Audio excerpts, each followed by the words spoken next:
lied my way into it, I can sort of lie my way out of it. And this is what he did. So prior to this, I'd interviewed him twice before, and I had kind of gotten hamstrung with he's just so good at dodging stuff. So before, it's like if I send you $1 and then you send that dollar on, we can easily trace that back to me, right? It's like here. But if I send $1 to you and everyone's sending you $1, and then you're sending $1 to all, like what exactly, like what are the regulations in terms of like what you're allowed to do and donate, and how did he violate them? So I think the big violation was you're not supposed to. There was a lot of fear of missing out, or FOMO, in the markets at the time. Everyone thought, oh, cryptos, you have to get in now, right? Because if you get in now, assets, you can check yourself. Like, I have $1 billion in USDC. Well, that's great, but it doesn't matter if I have $1 billion in crypto, Bitcoin, whatever, if I owe $2 billion. Right. And why is so much of your balance sheet made up of your own tokens? It's a big question. So one of the things that FTX had done, and a lot of companies were doing at the time, or with just put a bunch of garlic cloves in the pot. I still remember our house reeked. She would put 60 cloves of garlic in in a stew. What is it's a crypto exchange, right? So Yeah, how does that work? So the first question is when you learn about crypto. Binance hasn't had similar problems. No, they've had a few runs and they've covered withdrawals. I mean, so it's just the problem is a lot of it's a black box. There were things that were coming out like questions about, okay, they say they have all this money. Where on chain is it? So like the blockchain, everything's publicly, you can see it. Involved in what you do. It's a weird thing. So when did you start your YouTube channel? So I started it a few years ago, 2018, 2019. You think you have this backstop because on the books it's worth, X dollars. Let's say it's like worth $5 a coin. But what you're not realizing is the real risk is when FTX can't pay you back, they probably can't pay anyone back. Might be one of the first trillionaires or whatever. Like he's such a great entrepreneur. They think he's such a genius. It might have been one of the A1Z guys. Or I'll have to. My feeling is offshore entities should not be. They're not subject to our rules. How can you allow offshore? I don't know. It's if you're from this one, you're not okay.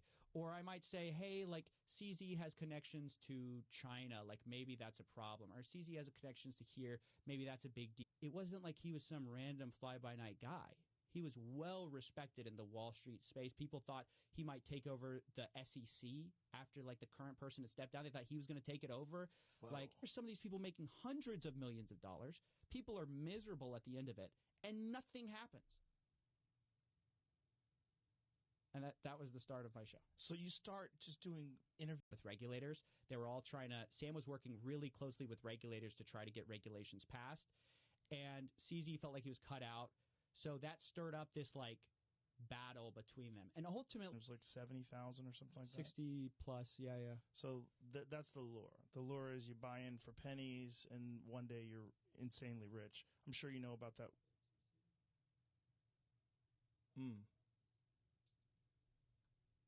Jamie's looking it up. I thought I knew it off the top of my head, and now I don't want to say the wrong one. A16Z. A16. He's one of the leaders at the NASDAQ. I mean, he was one of the go-to guys. And so you thought, well, I invest with Bernie, I can't lose. It's almost, betting on the house. How you're going to make some money. And so people invested in FTX thinking that this is going to be a safe platform. This kid is smarter than everyone else. He's backed that bill, and now that it was all a fraud, or the guy who basically pushed it was a fraud, now they're trying to retool it, caught. In my view, what he did was criminal. That's why I started. But it hasn't been prosecuted or anything like that. But he's on a leaked private call. Everyone can go listen to it yourself. It's just this labeled the account Fiat at FTX. And so what prosecutors are now arguing is he knew, of course, what it was. He deliberately obscured, located out in the Bahamas, which is a great place to put your... Why do they do it in the Bahamas? Because it's unregulated. So the problem with doing stuff in the United States... Whiz kid, who you listen to him talk, he has an answer for everything, he's so articulate, He's so knowledgeable. Like, I listened to previous interviews before he got busted. Ethereum, what are we tracking here? And then it goes to some mixer somewhere, and then we don't know where it goes after that. So when Sam Bankman-Fried was working with Reg Z on Twitter, I probably butchered his name, but he was actually originally sort of an ally of Sam. So he invested in FTX early on, put $100 million in, and a middleman, because there's no one who controls like Bitcoin, like no one can say like no to a transaction. Now it's like there's nothing to stop you from sending that money, and then I used to be just like you, Joe, but then I found out that doing Amazon drop shipping is the way to make millions of dollars. And I used to fail, but by these little tricks, I really enjoyed you catching him on Twitter Spaces. I really enjoyed that. I listened to that whole thing because before that, you have this guy who's this, most of this $10 billion is just their own tokens. So CZ takes this opportunity to kind of spread some, sort of information about that. He says, hey, we're actually A1Z, A16Z. It was one of those, Sequoia or A16Z. One of them wrote this glowing review of Sam, basically saying he's going to be one of the first trillionaires. So everything, I don't have access to the book. Like, I basically knew nothing. So anytime you'd call him out on an issue, you'd say, where's the money? He goes, well, I don't know. It's gone. It's Alameda Research. Ask Alameda. What are you saying in the terms of service that means that I can't sue you? You have all these terms of service that basically say none of what I'm saying is true. Like, they say they can get you rich in the sales pitch, and then in sort of this is a fraud because, no one knew. There's a bunch of backing. So I made a video at the time being like, this crypto CEO just describes a Ponzi scheme. It wasn't a scam. I've said this before because I root for nerds to like be that successful that you just completely living outside the norms of society, just fucking. I mean, he was, really well regarded in Wall Street. So when people invested with him, they knew the returns were insane, but fine. And then FTX US went bankrupt, and he's the one who put it into bankruptcy. And then he's telling everyone, oh, no, the money's actually still there. I mean, he was constantly giving a conflicting narrative. There were some margin trading accounts. And I'm like, no, but there were people who didn't trade with margin. There were people who just put their money with you. And they wanted tease for a while.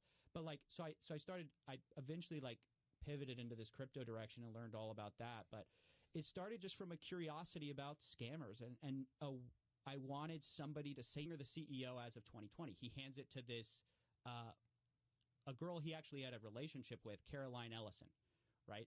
And she supposedly controlled it. He said she did everything. And that video has aged so well because it's like people are like, oh, it was all true. But people were outright calling it a fraud. Like Mark Cohodes, he's a famous short seller. He was never understood how Bernie Madoff got people because it seems so preposterous. And then I fell for something very similar. And what I noticed with all of these things, the thread is, it's sort of hard. You kind of have to disprove every single, there's always a new health guy telling you that there's some new alternative discovery, whatever. And I was like, this is kind of weird. And I was like, why do they? It means playing League of Legends while an investor goes. At the time, that was seen as this charming, genius thing. On calls. On calls. You could hear even actual regulation for, I guess, offshore crypto exchanges, right? And so these campaign finance, these violations. And so now it's trying to be sorted out by the guy who literally unraveled Enron. And he says, this lawyer goes, it's worse than Enron. Give you this yield. He starts explaining this thing that sounds exactly like a Ponzi scheme. And so ultimately, Matt Levine's like, yeah, this doesn't really make a lot of sense. But again, it stopped change that money for some type of crypto token. There's a lot of different tokens out there.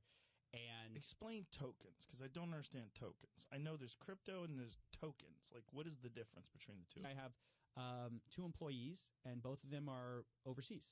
One of them's in London, one of them's in Ukraine. And so for me, I have to pay them, and I have to do 5 minutes or 3 minutes. So I don't want to give off the idea that there's nothing here. But the problem is that with the regulators, when he was trying to impose regulations or encourage regulations, how could that have benefited him as opposed to Binance? What could they have possibly done to make it easy? Was going to undo sort of everything. Like if you don't root out the scams, you don't find ways to solve that, this is never going to work. Because if your is not surgery, you can just treat it naturally. Just don't worry about, hey, don't listen to the doctors. Don't listen to your general practitioner. You can just treat it with like colloidal silver. We're just going to do a few transactions through your name. That just came out in a press release. It's the new charges. He was basically like they call them straw donors, because it's like, if I give money to you to give, it's a strange time, man, to be covering crypto, because I tried to tell people for years that this scam problem, this fraud problem, he thinks he can reestablish control because he's so smart. He is such a good liar that he's like, I can just lie my way out of it. So I think that's why he ultimately talked. His idea was, if or you were a grandma with who just put one Bitcoin on there, or, more likely the grandson, he treated all the accounts the same. So when everyone came running for the money, they just withdrew until nothing was. So they were paying everybody to promote this FTX crypto exchange. And the idea is this is the next big thing, right? And this is where you're going to make money. We don't know. I mean, there's only a few that are bigger, like there's Binance, very opaque company. We don't exactly know. And what has happened to Binance since FTX went? Okay, so this is funny. They found his League of Legends account, and during some of the calls after it was a fraud, you could hear him clicking in the background. Click, click, click, click, click, click. He's playing League. Where's the money? I don't know, but he controls everything. And so it's like this is the tactic of these offshore companies is like you put your issue is that anytime there's demand for withdrawals, you're going to encounter problems. So it was going to be inevitable anytime any store TT. So it looks like if you just look at their assets, it looks like they're covering their liabilities. They owe customers $10 billion. Looks like they have $10 billion, but like that's the issue was FTX's problem was not CZ. Ultimately, he's kind of the guy who like pushed over the house made. Why the celebrities are important, and that's why huge part of it. The connection to BlackRock is important. Huge part, yes, because they're the legitimacy that says, hey, I'm, myself. They kind of shut down. Myself and some other people were saying like we think they're insolvent because we had taken a look at their numbers. And we said, there's no way they have the money for this. They don't have the token. They're setting it up with like, I used to be broke like you. Well, that's a strategy. A lot of these guys were never broke, right? It's just part of the story you have to tell to be really effective. It's like, what was the first video? I started as sort of like an interview show, nothing about scams. I had a channel before it. So these guys basically, a lot of these people backed Sam with the highest endorsements. And so if you're just an average person, you're thinking, well, how much more due diligence can I do than all these other guys? FTT tokens and pay everybody out. Oh, that's what he thought? He's on amphetamines, right? So he can't be thinking totally clearly. I mean, so it's like things are good for now. Yeah. You don't know. That was the problem with the FTX. Like, they had hidden all their numbers. Like, Sam wanted to basically influence politics by just donating. And the idea is you donate to both sides, you can never lose, right? Yeah. If you have your money system. I mean, yeah, especially in our modern age, I mean, it seems like you can understand where they're coming from, the average person. Why not? Like, there were just no adults in that room, and, like, the few adults that there were like, they had, like, a criminal lawyer. Well, anyway, I don't think he's actually been convicted of anything. I shouldn't say that. They had this guy, Dan Freeman, but FTX was sort of the worst offender. Let's say I give you a loan, Joe. So an unsecured loan would be I give you $1 million and I don't ask for anything. In the terms of service, they said results may vary. What's that about? I mean, ultimately, it's like, and so I realized like, oh, there's this sophisticated way that they're preying on my psychology, and I start hearing about these tokens. And they're like, hey, selling courses, like, it's always the new grift. You always have to find, because people figure it out. Like, they go like, oh, that actually doesn't work. Like, hey, drop shipping is no Coinbase or something like that. Right.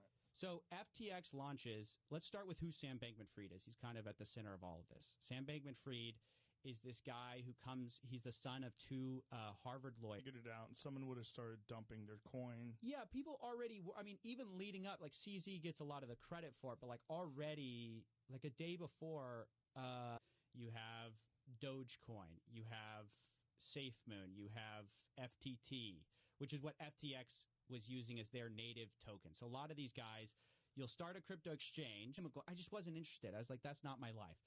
So I always wanted to sort of, have a voice. And so I started a YouTube channel just doing random videos as stuff went down.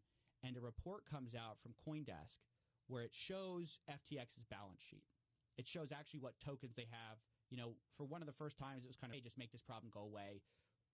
This is the CEO. Like, go blame it on somebody else. Go blame it on some, third party that got access to our website. Say it was like a glitch or something. And so that of was going on. Now he's still like trying to say he did nothing wrong.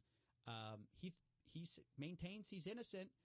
And right now, actually, the big kind of scam is store your money somewhere else. How do you store it? So there's this idea of like these alternative currencies that are kind of interesting. And then there's some arguments that like, hey, if you're someone like me, balances, but oops, did I tell you about this $10 billion account? Like I forgot. It's so silly. You find, and it's like sort of what's left after the guy who kind of was spearheading this bill was a fraud. It's kind of tough. I was actually randomly some reactions, but not much. What I noticed is it resonated with people beyond the views, if that makes sense. Mm-hmm. I was just there was something different about the reaction to it. Inevitable. It is inevitable. So something to understand. FTX was insolvent long before it was realized that they were insolvent. Right?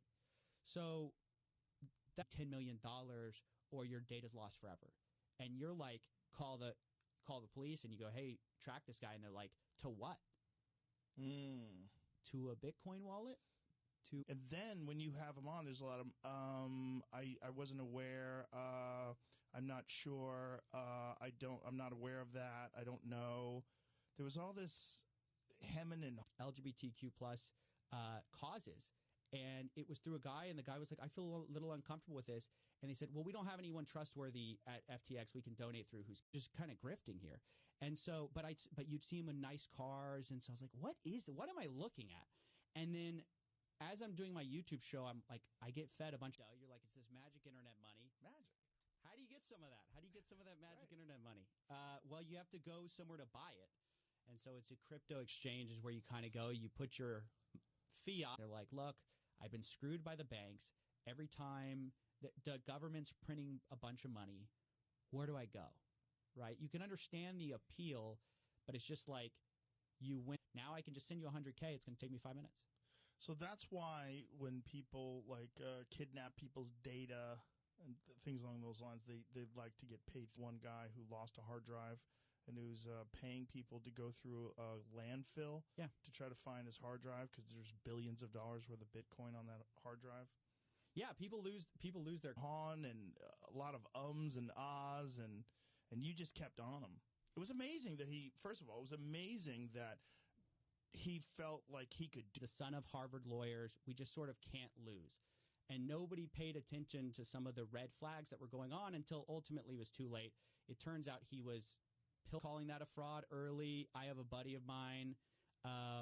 He goes by Dirty Bubble Media on Twitter. He's like one of the Anon Twitter accounts.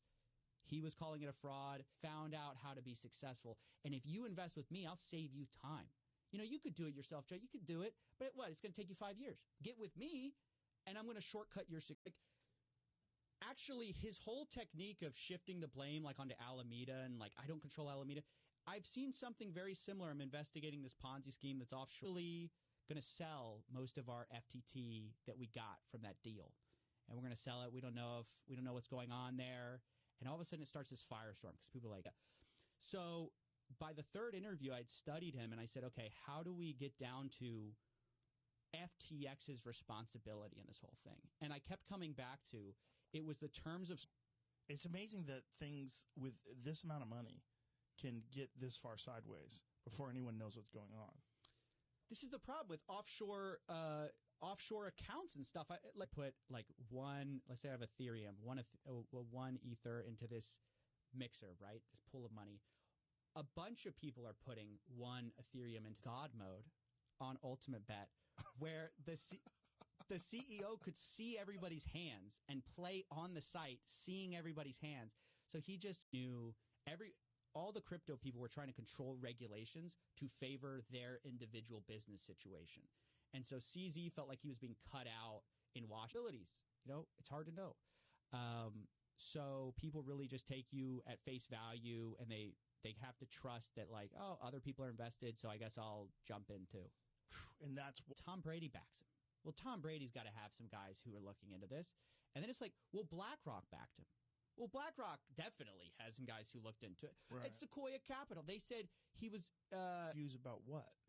Like you didn't start doing this. You started doing just like a normal interview show? I was just doing a normal interview show with a few of my buddies, and don't invest. Like, that's a bad idea. People were calling bullshit, though. Just like they were calling, there was a few people that were wary that were calling bullshit on Bernie Madoff, and there was a few people. Yeah, tokens like is the individual. You can think of currency, right? So it's like the individual. So Bitcoin is, you have Bitcoin, then you have, it's one of the cryptocurrencies. You have Ethereum. Kept making the videos, and ultimately they never did. But I start doing that, and after I cover get rich quick schemes for a while, person in the space, to where people thought, okay, well, if he's saying it, he's a guy who only says positive things about crypto because he's a crypto executive. So if he's saying there might be problems, there's probably some problems. But he blamed all the wrongdoing of FTX on Alameda Research. And he said, I don't control Alameda Research. Even though he was the owner, he's no longer. That's what ultimately matters is how much do you have on deposits that you owe out. And so with Binance, we don't really know. The only one we have a little bit more of a look into is, so we were warning people, hey, this is probably insolvent, get your money out. But CZ ultimately was the big, he was the most notorious and well-respected. Down, because it seems like they received additional scrutiny, right? Because now people are starting to look at it, and I saw that their value went down considerably. What he said in one of the interviews, he goes, no one believes me when I said I donated dark, because no one believes anyone would be everyone wants the credit for donating. No one believes that I just do it on the sly. Of ads, like get rich quick schemes. Like you've got a bunch of people, flexing in their Lamborghinis, telling you, they're like 25 years old, telling you want to get rich by 25 or 22. I'll show you. I made $1 million. I too am safe because Tom Brady's got his money there, so I can put my money. So is the lure is like how Bitcoin used to be worth very little, and then one time it was with the high of Bitcoin. I'm a millionaire by the time I'm 23 years old. Just buy my course. My course is, $2,000. Pay me $2,000. I'll teach you to get rich quick. So money. Well, how can you view this as a battle? But he viewed it as we're sparring partners. And you won this round or you won the war. Because he thinks this is going to go on forever. I the fact that they were all living together and fucking each other in this giant penthouse, this $40 billion penthouse. The things, it's insane. It's really, I almost wish investment funds. They invested in a bunch of NFT projects. Mark Andreessen, I think, is the guy who runs it, and it just was kind of. I was just trying to find my way. I was just trying to even before that, I had done a show where I was trying to break down these topics. I was through crypto, ransomware. Yes, yes, 100%. Because before it was okay, you need to use Western Union or sort of one of these these places where you can kind of send money without too much scrutiny to their other friends. They're all saying it's okay. Let me put money in, and it's just a huge case study that just because other people, nobody knew what was going on behind the scenes. So even though they said, we're not going to touch your money, as soon as you deposited Bitcoin, I talked to some of the insiders at Alameda. They said they had this backdoor fact that this guy, he got away with lying so long and perpetuating this image of himself as this generous billionaire. He's sort of the next Warren Buffett, that when everything goes wrong, this stuff, and you start to have repeat occurrences. I just cover stuff all the time, and you see echoes of the same thing.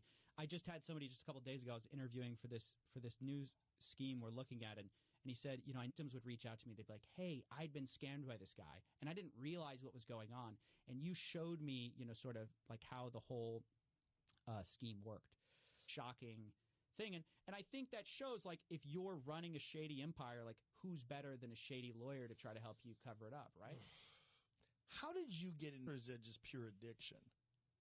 I think, those multiplayer games, those, online role-playing games, that's what that is, right? It's like I think it's is it a MOBA? And in the FTX case, how much of it was getting celebrities to endorse the platform? It's huge. This is what I wanted to say. Like, the more I study, it's really interesting because it was like a battle between FTX and one of their competitors, Binance.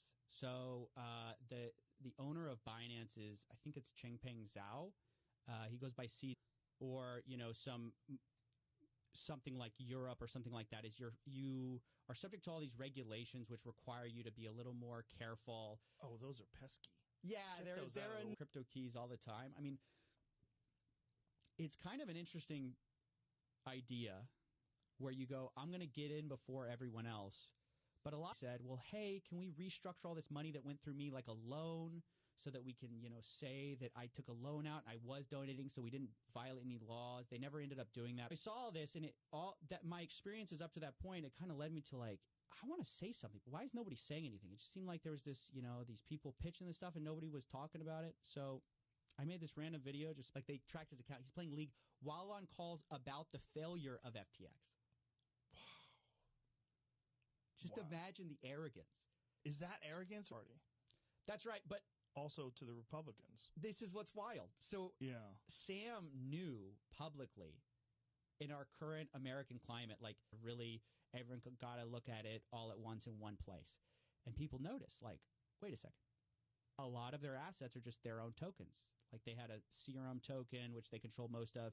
F1. He launches Alameda Research first, which is just like this trading firm, which basically the idea here is we have some ideas. We're going to raise a little bit of money, and we're going to you believe, it's kind of too good to be true, but the social proof is overwhelming, and it overwhelms your kind of like alarm bells.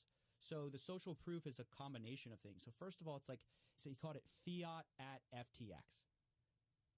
But it was a $10 billion hole. What do you mean by mislabeled? Well, it was on a spreadsheet, Joe. So he was put it on a spreadsheet for their balance sheet, and he mislabeled Washington.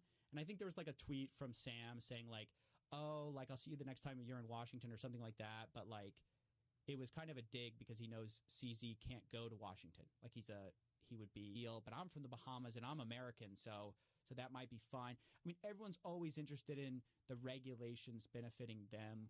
The challenge now, though, is, a lot of people had go back to making money again. I don't think he thought he would repay everyone, but everyone thought like, oh, we'll just enter Chapter 11 bankruptcy. We'll restructure the company. We'll reopen.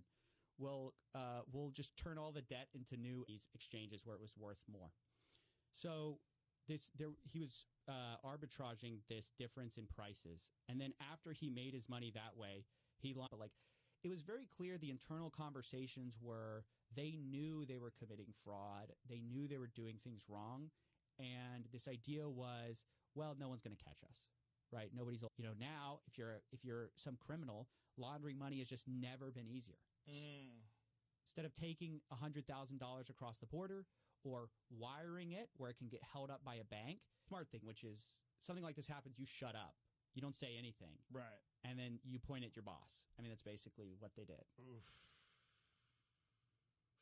Which they for sure did stuff wrong to ours. And I'd go because it was like my friends like said, hey, we have to get somebody. You want to go? And I was like, sure, I'll go. I was like kind of fascinated. And you'd see these guys ultimately going to find out what we're doing here. How many more of these are out there in the world?